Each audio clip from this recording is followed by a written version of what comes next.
অভিশপ্ত শয়তান থেকে মহান আল্লাহর নিকট আশ্রয় চাই। সকল প্রশংসা সমগ্র বিশ্বের প্রতিপালক মহান আল্লাহর জন্য, যিনি পরম দয়ালু অসীম দয়াময়। আজকে আমাদের খুতবার বিষয় রুকু। আমরা জন্মের পর থেকে রুকু বলতে যা বুঝি, নামাজের মধ্যে যে কুজু হই, আমরা কুজু হয়ে যেটা করি কিয়ামের পরে, সেটাকে আমরা রুকু বলে জানি। কিন্তু আমাদের খুব কম মানুষেরই সৌভাগ্য হয়েছে পবিত্র কুরআনে আল্লাহ রুকু বলতে কি বুঝিয়েছেন সেটার অর্থ উদ্ধার করা। যদি আপনি পবিত্র কুরআন পুরোপুরি ভালোভাবে পড়েন, আপনি দেখবেন যে পবিত্র কুরআনে আমরা নামাজের মধ্যে যে কুজু হই, এই রুকুকে বোঝানো হয়নি, একটি আয়াতেও বোঝানো হয়নি, এবং তার প্রমাণ সেই কুরআনের মধ্যেই আছে, এবং ইংরেজি, বাংলা, উর্দু, হিন্দি সকল অনুবাদের মধ্যেও তার প্রমাণ রয়ে গিয়েছে। কিন্তু আমরা চিন্তাশীল না, যে চিন্তাশীল হওয়ার কথা মহান আল্লাহ বারবার জোর দিয়ে বলেছেন যে তোমরা কি চিন্তা ভাবনা করো না, তোমরা কি আমার আয়াত নিয়ে গবেষণা করো না। মহান আল্লাহ এতবার ইন্সপাইরেশন দিয়েছেন, এত উৎসাহ দিয়েছেন, কিন্তু আমরা সে কাজটা করতে কেউ ইচ্ছুক নই। বাপ দাদা তালইরা যেইভাবে যা বুঝিয়ে গিয়েছেন, কিতাবে লেখা আছে, হুবহু সেগুলো তোতা পাখির মতো মুখস্থ করছি, ওয়াজ মাহফিলে সেগুলো বলছি, আমরাও শুনছি। বাপ দাদা তালইরা, তাদের পূর্বপুরুষেরা যা যা লিখে গিয়েছে কিতাবের মধ্যে, সেগুলো তোতা পাখির মতো মুখস্থ করছি। তারপর মসজিদে, মাদ্রাসায়, ওয়াজের মাহফিলে একইভাবে শুধু সেই মুখস্থ উগড়ে দিচ্ছি। কিন্তু মহান আল্লাহ যে বারবার আমাদের ইন্সপায়ার করেছেন, উৎসাহ দিয়েছেন যে আমার আয়াত নিয়ে তোমরা চিন্তা ভাবনা করো, গবেষণা করো, সে কাজ আমরা কেউ করতে ইচ্ছুক নই। তো আপনি যদি পবিত্র কুরআনে দেখেন যে রুকু আল্লাহ পাক যতগুলো আয়াতে ব্যবহার করেছেন, তার একটি আয়াতেও নামাজের মধ্যে যে রুকু করা হয় সেই অর্থ আপনি খুঁজে পাবেন না। যদি আপনি জোর জুলুম করে সেই অর্থ করতে যান, আপনি পুরো কুরআনটাকে আপনার কাছে মনে হবে যে অনেক অসঙ্গতি। যে মহান আল্লাহ বলেছেন না যে এই কুরআন যদি আল্লাহ ছাড়া অন্য কেউ নাজিল করতো তাহলে এর মধ্যে অনেক অসঙ্গতি পেতে, আপনার কাছে এরকম অনেক অসঙ্গতি মনে হবে অনেকগুলো আয়াতে। প্রথম আয়াতটাতে আমরা যাই, ৭৭ নম্বর সূরা মুরসালাতের আয়াত নম্বর ৪৮। আয়াতে আল্লাহ পাক কি বলছেন? সূরা মুরসালাতের ৪৮ নম্বর আয়াতে আল্লাহ বলছেন, ওয়াইজা কিলা লাহুম, এবং যখন তাদেরকে বলা হয় উরকাউ, তোমরা রুকু করো, লা ইয়ারকাউন, তারা রুকু করে না। যখন তাদেরকে বলা হয় রুকু করো, তখন তারা রুকু করতো না। এখন আপনি বলুন তো, এই আয়াতটা কিন্তু মুসলিমদের জন্য বলা হয়নি। এই আয়াতটা, এর আগে পরে আয়াতগুলো আপনি পড়লে আপনি বুঝবেন যে আয়াতগুলো বলা হচ্ছে কাফেরদের প্রতি, মুশরিকদের প্রতি।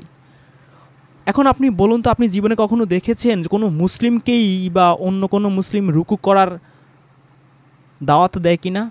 যদি আপনি কখনো তাবলিগ জামাতে গিয়ে থাকেন, আপনি দেখবেন যে তাবলিগ জামাতের ভাইয়েরা এক মুসলিম অন্য মুসলিমকে নামাজের দাওয়াত দেয়, রোজার দাওয়াত দেয়, হজের দাওয়াত দেয়, কিন্তু কখনো রুকু করার দাওয়াত দেয় না। কেউই পৃথিবীর কোনো মুসলিমই অন্য কোনো মুসলিমকে রুকুর দাওয়াত দেয় না, যে ভাই আসেন রুকু করেন, আসেন সেজদা করেন।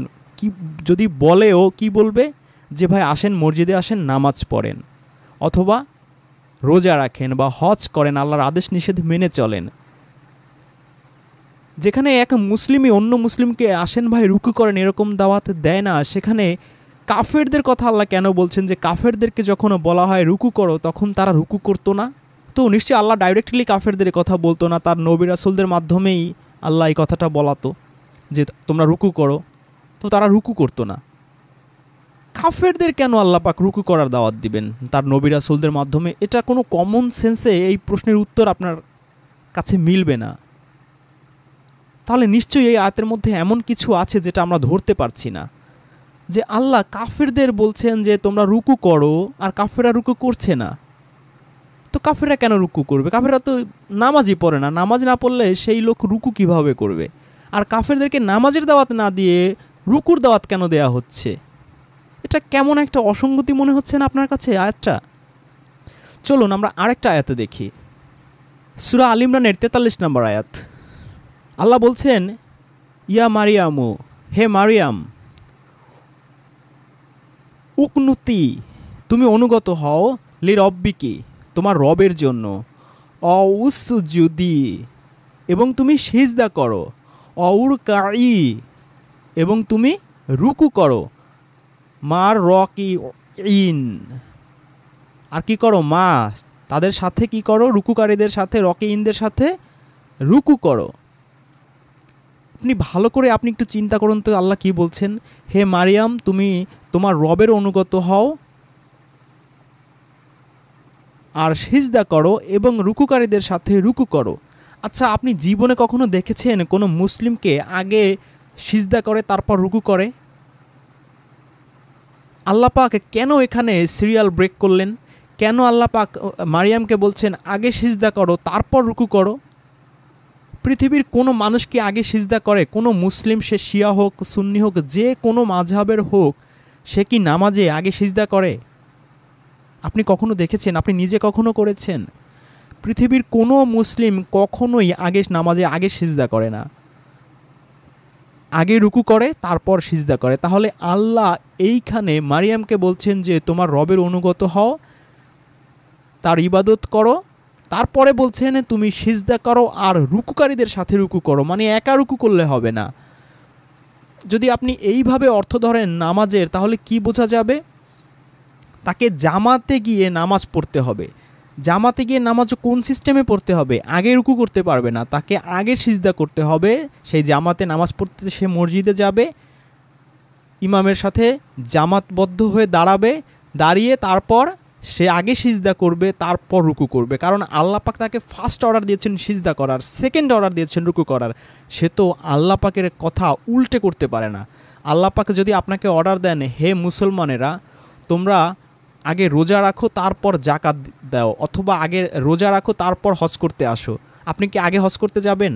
কখনোই যাবেন না, কারণ আল্লাহ পাক আপনাকে আগে যেটা করতে বলেছেন আপনি আগে সেটা করবেন, এটাই নিয়ম। তাহলে প্রচলিত অর্থে যে আমরা জানি যে রুকু মানে নামাজের মধ্যে যে কুজো হওয়া, এখানে কি সেই অর্থ করলে আয়াতটা যথার্থ হয়, নাকি আয়াতটা একটু গোলমেলে মনে হয়? একটু ভাবুন তো। চলুন আমরা এরপরে আরেকটা আয়াতের মধ্যে যাই, সূরা বাকারার আয়াত নাম্বার 43। এই আয়াতে আল্লাহ কি বলছেন?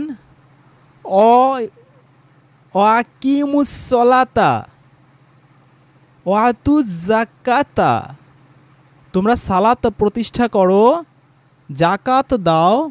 শেষে কি বলছেন? অরকাউ মার রাকিঈন, এবং রুকুকারীদের সাথে রুকু করো। মহান আল্লাহ প্রথম অর্ডারটা কি দিচ্ছেন এই আয়াতে?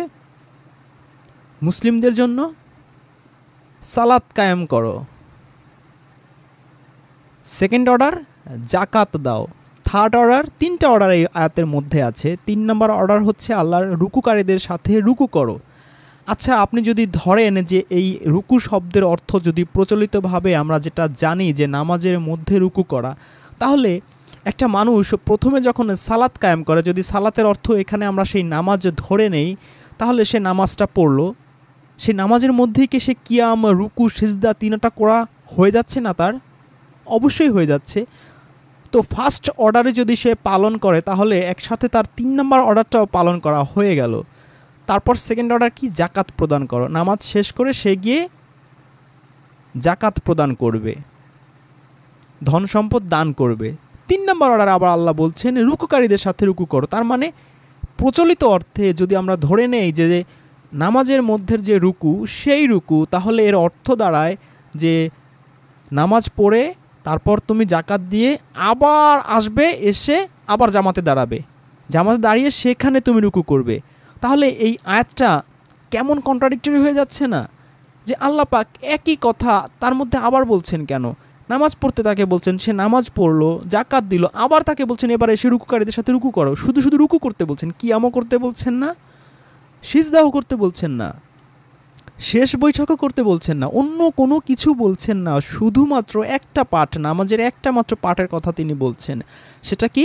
রুকু করার কথা। এবং তাও সিঙ্গেল না, একা করা যাবে না, রুকুকারীদের সাথে, মানে জামাতে।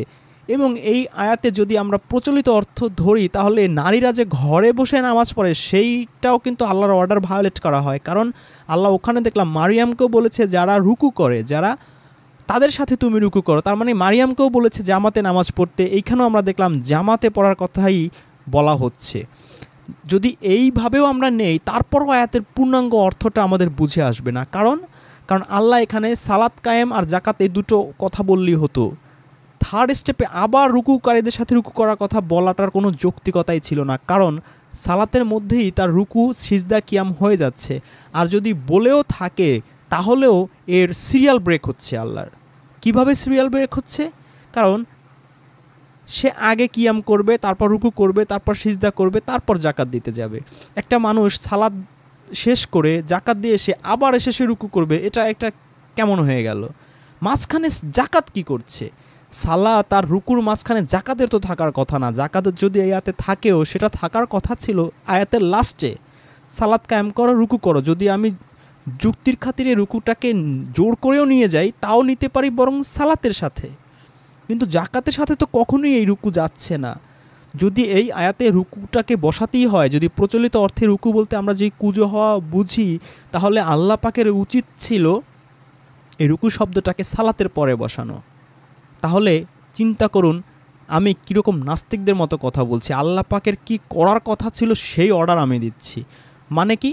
মানে নাস্তিকরা এইভাবেই চিন্তা করে যে আল্লাহ পাক বলছেন তার কুরআনে তোমরা কোনো বৈপরীত্য পাবে না, কোনো অসঙ্গতি পাবে না। কি ভয়ঙ্কর অসঙ্গতি 43 নম্বর আয়াতে আল্লাহ পাক করেছেন। তিনি সালাত আর রুকুর মাঝখানে জাকাতটাকে ঢুকিয়ে দিয়েছেন। এটা কি সম্ভব? একটা মানুষ সালাত শেষ করে জাকাত দিয়ে আবার রুকু করতে আসবে? কেমন কথাবার্তা হয়ে গেল? আবার শুধু রুকু করবে, সে তাকবীরুল্লাহও করবে না, কিয়ামও করবে না, সিজদাও করবে না, শুধু এসে রুকু করবে। মানে একদল মানুষ থাকবে রুকুরত অবস্থায়, সে এসে তাদের সাথে রুকু করতে হবে তার। খুবই অসামঞ্জস্যপূর্ণ মনে হবে আপনার কাছে আয়াতটা। এই আয়াতটাকে এখানে রেখে এবার চলুন আমরা আরেকটা আয়াতের দিকে যাই। সূরা বাকারার 125 নম্বর আয়াতে আল্লাহ বলছেন, আর স্মরণ করো যখন আমি কাবা গৃহকে মানুষের জন্য মিলন কেন্দ্র ও নিরাপদ স্থান বানালাম এবং আদেশ দিলাম যে তোমরা মাকামে ইব্রাহিমকে সালাতের স্থানরূপে গ্রহণ করো। আর আমি ইব্রাহিম ও ইসমাইলকে দায়িত্ব দিয়েছিলাম যে তোমরা আমার গৃহকে তাওয়াফকারী, ইতেকাফকারী ও রুকুকারী, সিজদাকারীদের জন্য পবিত্র রাখো। দেখুন এই আয়াতে প্রথমেই বলা হলো মুসল্লা, সালাতের কথা বলে তারপর তাওয়াফকারী, ইতেকাফকারী বলে তারপর বলছেন রুকুকারী, সিজদাকারীদের কথা। ভাবনার বিষয় হলো আগে তো সালাতের কথা বলা হয়েছে, তাহলে শেষে আবার কেন সেই রুকুকারীদের কথা এখানে আল্লাহ পাক বললেন? আল্লাহ পাক যদি বলতেন যে সালাত কায়েমকারীদের জন্য গৃহ পবিত্র রাখো, তাহলে তার রুকু সিজদার কোনো প্রশ্নই আসতো না। আসতো কি? এবার দেখুন সূরা হাজের 77 নম্বর আয়াতে আল্লাহ বলছেন, হে মুমিনগণ তোমরা রুকু করো, সিজদা করো, তোমাদের পালনকর্তার ইবাদত করো এবং সৎ কাজ সম্পাদন করো যাতে তোমরা সফল কাম হতে পারো। এই আয়াতেও রুকু, সিজদা ও ইবাদত আলাদাভাবে বলা হয়েছে। আপনি বলুন তো, ইবাদত বলতে আমরা তো বুঝি নামাজ, রোজা। তো নামাজের মধ্যেই তো আমরা কিয়াম, রুকু, সিজদা সবই করছি, কিন্তু আল্লাহ পাক এখানে ইবাদতটাকে সেপারেট করে ফেলেছেন আর রুকুটাকে সেপারেট করে ফেলেছেন। তার মানে ইবাদতের মধ্যে যে আমরা নামাজটা ইনক্লুড করে ফেলেছি, কারণ আমরা তো সবাই জানি যে নামাজ পড়া একটা ইবাদত, কিন্তু আল্লাহ পাক রুকুটাকে ইবাদতের মধ্যে ইনক্লুড করেননি। তিনি পুরো আলাদা একটা আইডেন্টিটি দিয়েছেন রুকুটাকে, আলাদা একটা আইডেন্টিটি দিয়েছেন সিজদাটাকে। আজকে আমার আলোচ্য বিষয় যেহেতু সিজদা না, সেহেতু আমি সিজদার দিকে যাব না। সিজদা নিয়েও সেম কাহিনী। তো এরপরে সিজদা নিয়ে যখন আলোচনা করব তখন আমি সিজদা নিয়ে কথা বলবো। আজকে শুধু রুকু প্রসঙ্গটা শেষ করতে চাচ্ছি। তো এই আয়াতে আমরা দেখতে পেলাম যে আল্লাহ পাক এখানে ইবাদতটাকে আর রুকুটাকে টোটালি ডিফারেন্ট করে ফেললেন। যে আল্লাহ পাক বোঝালেন যে তোমরা যা ইবাদত করো আর রুকু করা, এটা টোটালি ডিফারেন্ট একটা বিষয়। তোমরা যদি ইবাদত মানে নামাজ ধরে রাখো, সেই নামাজে তোমরা যে রুকু সিজদা করো সেটা আলাদা একটা বিষয়, আর রুকু যে করবা দ্যাট ইজ ডিফারেন্ট একটা বিষয়। এই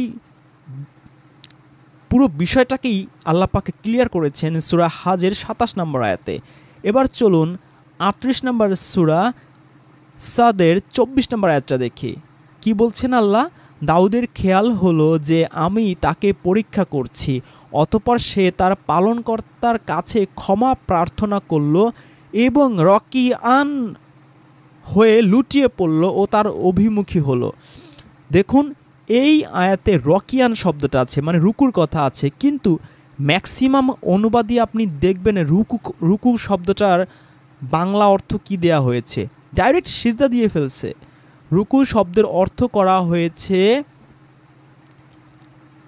বয়ান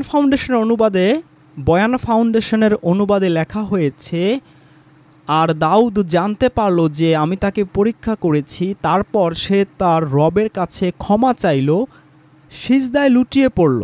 মানে এখানে রুকুর অর্থ করা হয়েছে সিজদা। আপনি ফজলুর রহমানের অনুবাদটা যদি দেখেন, সেখানে কি বলা হচ্ছে, তাই সে তার প্রভুর কাছে ক্ষমা চাইল এবং সিজদায় লুটিয়ে পড়ে তওবা করল। তাইসিরুল কুরআনের অনুবাদে লেখা হয়েছে, তখন সে তার প্রতিপালকের কাছে ক্ষমা প্রার্থনা করল, সিজদায় লুটিয়ে পড়ল ও তার পানে ফিরে আসলো। আল্লাহ এখানে যদি সিজদাই বলতে চাইতেন, তাহলে সিজদা শব্দের আরবি কি তিনি জানতেন না? তিনি তো জানেন সিজদাকে আরবিতে সিজদা বলা হয়, তিনি তো সিজদা শব্দটা ইউজ করতে পারতেন। তিনি ইউজ করেছেন রকি আন শব্দটা, রুকু শব্দটা। তো এখানে রুকুর অর্থ সিজদা দেয়া হলো। 3টে অনুবাদ বললাম আপনাকে, আপনি ইংরেজি ট্রান্সলেশনগুলোতেও দেখবেন একই অবস্থা। মানে পুরো রুকুর অর্থটাই বদলে ফেললো। আল্লাহ পাক বলছেন রুকুর কথা, তারা বলছে সিজদার কথা। তাহলে আপনার কাছে কি মনে হচ্ছে না যে অর্থটাকে বিকৃত করা হয়েছে? আপনার কাছে যদি মনে নাও হয়, না হতেই পারে, কিন্তু আমার কাছে মনে হচ্ছে যে এই অর্থটাকে পুরোপুরি বিকৃত করা হয়েছে। কারণ আল্লাহ এখানে সিজদার কথা বলেননি, আল্লাহ যেই ওয়ার্ডটা ইউজ করেছেন সেটা হচ্ছে রুকু, কিন্তু আমরা দেখলাম অনুবাদে রুকু শব্দটা বলা নেই, বলা আছে সিজদা। তাহলে এই যে আমরা এতগুলো আয়াত পড়লাম, এর উত্তর কি? তাহলে আল্লাহ রুকু বলতে কি বুঝিয়েছেন? আমি আরও অনেক আয়াত নিয়ে আলোচনা করতে পারতাম, সবকটা জায়গায় একই অবস্থা। তো আমি ভিডিওটা শর্ট করার জন্য একটু শর্টকাটে বলছি, অন্যান্য আয়াত নিয়ে আলোচনা করলাম না। কুরআনে যে সমস্ত জায়গায় রুকু আছে আপনারা একটু নিজ দায়িত্বে দয়া করে খুঁজে নেবেন। চলুন এর উত্তর আমরা খুঁজি সূরা মায়েদার 55 নম্বর আয়াতে।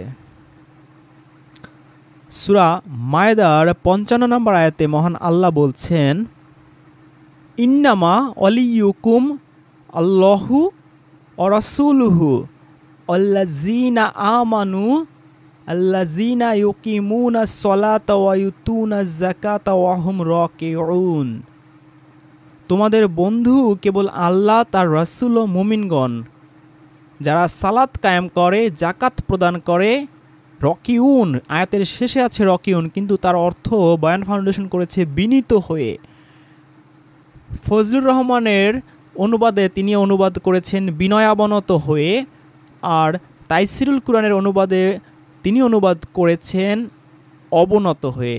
এই ফার্স্ট টাইম আমরা দেখলাম যে এই রুকুর প্রকৃত অর্থটা এই অনুবাদকরা করেছেন। সেটা কি? সেটা হচ্ছে বিনয়াবনত হওয়া, বিনয়ী হওয়া, বিনম্র হওয়া, নম্র হওয়া, বিনীত হওয়া। এটাই হচ্ছে রুকুর প্রকৃত অর্থ। আর সূরা মায়েদার 55 নম্বর আয়াতটা এমন একটা আয়াত যে এই জায়গায় আর রুকুর অর্থটা তারা বিকৃত করতে পারেনি।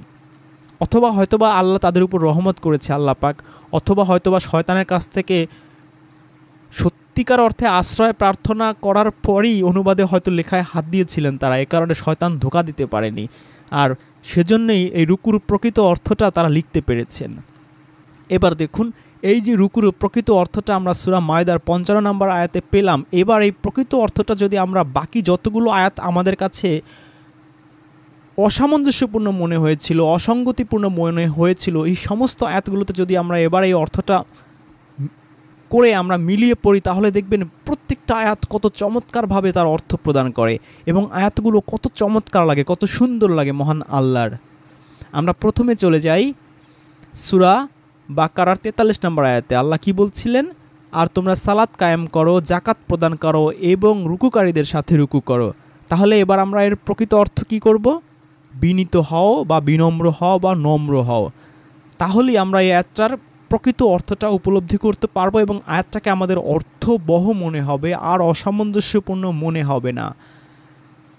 আর তোমরা সালাত কায়েম করো এবং জাকাত প্রদান করো এবং বিনয়ীদের সাথে বিনীত হও। তোমরা সালাত কায়েম করো, জাকাত প্রদান করো এবং বিনয়ীদের সাথে বিনীত হও, যারা আল্লাহর আদেশ নিষেধের প্রতি বিনয়ী, বিনম্র যারা একজন অন্যজনের সাথে, এক মুসলিম ভাইয়ের সাথে হোক, বন্ধু বান্ধবের সাথে হোক, আত্মীয় স্বজনের সাথে হোক, সবার সাথে যে বিনয়ী বিনম্র, তার সাথে তোমরা নিজেরাও বিনয়ী হও, বিনম্র হও। সূরা বাকারা 125 নম্বর আয়াত।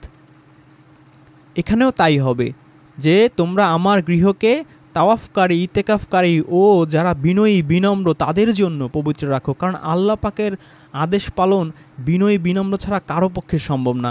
এই কথাটাও আল্লাহ সূরা বাকারাতেই বলেছেন। সূরা বাকারার 45 নম্বর আয়াতে গেলে আপনি দেখবেন আল্লাহ পাক বলছেন, আর তোমরা ধৈর্য ও সালাতের মাধ্যমে সাহায্য চাও, নিশ্চয়ই তা বিনয়ী ছাড়া অন্যদের উপর কঠিন। নিশ্চয়ই তা বিনয়ী ছাড়া অন্যদের উপর কঠিন। তাহলে দেখলেন যে কত চমৎকার অর্থ হচ্ছে এখন, যে আল্লাহ পাক যাদেরকে ধৈর্য ধরতে বলছেন, ধৈর্য ধরা এবং সালাত কায়েম করা এবং এর মাধ্যমে আল্লাহর কাছে সাহায্য চাওয়া, সালাতের মাধ্যমে সাহায্য চাওয়া, এটা যারা বিনয়ী বিনম্র না হয়, যারা অহংকারী, যারা আল্লাহর আয়াত অস্বীকারী, যারা উগ্র, যারা জুলুমবাজ, তাদের জন্য অবশ্যই অবশ্যই হবে কঠিন। সে কথাটা আল্লাহ পরিষ্কার বলে দিয়েছেন সূরা বাকারার আয়াত নাম্বার 45-এ। তাহলে আমরা এখন প্রতিটা আয়াতের অর্থই সুন্দরভাবে বুঝতে পারছি এবং প্রত্যেকটা আয়াত এখন আমাদের কাছে অর্থবহ মনে হচ্ছে।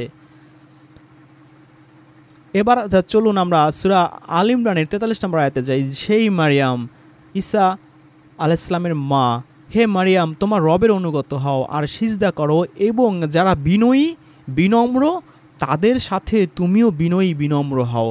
দেখেছেন এখন আয়াতটা কত চমৎকার অর্থবহ লাগছে আপনার কাছে, যে মারিয়ামকে আল্লাহ বলছেন যে, এবং আল্লাহ পাকের প্রতিটি নবী রাসূল এবং তারা তো এমনিতেই বিনয়ী বিনম্র থাকে, এবং যারা মুত্তাকি, আমি এর আগে ভিডিও দিয়েছিলাম মুত্তাকির উপর 3-4টা খণ্ডে, আমি সেখানেও দেখিয়েছিলাম যে মুত্তাকিরা হচ্ছে এই জমিনের সবচেয়ে শ্রেষ্ঠ মানুষ, এবং আল্লাহ পাক বলেছেন তিনি মুত্তাকিদের সাথে থাকেন, তিনি মুত্তাকিদের অলি হয়ে যান, বন্ধু হয়ে যান, এবং তিনি মুত্তাকিদের আশেক হয়ে যান, প্রেমিক হয়ে যান।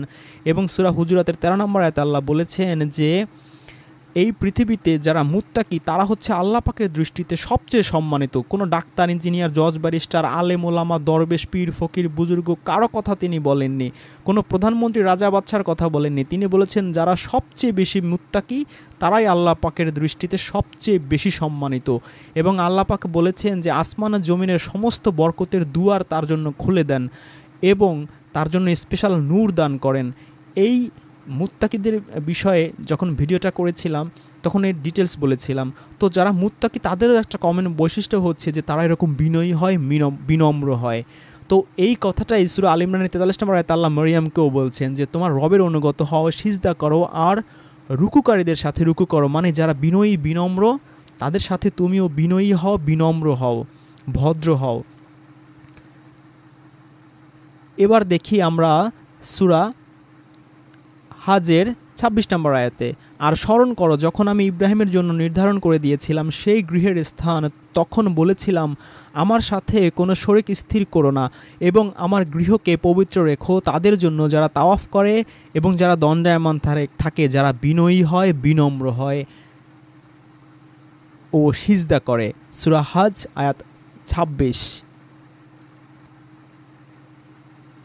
সূরা হাজ আয়াত 77, হে মুমিনগণ তোমরা বিনয়ী হও, বিনম্র হও, তোমাদের পালনকর্তার ইবাদত করো। তার মানে কি, ইবাদত করার আগেই মহান আল্লাহ আমাদের বলে দিচ্ছেন আগে বিনয়ী হও, বিনম্র হও, যত অহংকার আছে সব দূর করে ফেলো, যত রকচটা স্বভাব আছে, যত উত্তেজিত স্বভাব আছে সমস্ত কিছু আগে মন থেকে, শরীর থেকে সার্ফ এক্সেল দিয়ে ধুয়ে মুছে পরিষ্কার পরিচ্ছন্ন হও, তারপর বিনয়ী হয়ে তারপর এসো আমার ইবাদত করতে। এই আমরা এর অর্থ না বোঝার কারণেই আমাদের দেশে, সারা পৃথিবীতে, শুধু আমাদের দেশে না, দেখি হাজার হাজার মানুষ আল্লাহর ইবাদত করছে কিন্তু সেই সাথে তাদের অহংকারও কমছে না, তাদের উগ্রতা কমছে না, তাদের গরিমা কমছে না। কারো জ্ঞান গরিমার অহংকার, সে বড় আলেম ওলামা, সে আল্লামা, সে পীর, সুফি, দরবেশ, সে ডাক্তার, ইঞ্জিনিয়ার, সে জজ, ব্যারিস্টার, মানে কারো অহংকার কমছে না, অহংকারের উত্তেজনা কমছে না। কারো জ্ঞানের অহংকার, কারো অর্থের অহংকার, কারো চেহারার অহংকার, কারো রূপের অহংকার, কারো অর্থ সম্পদের অহংকার।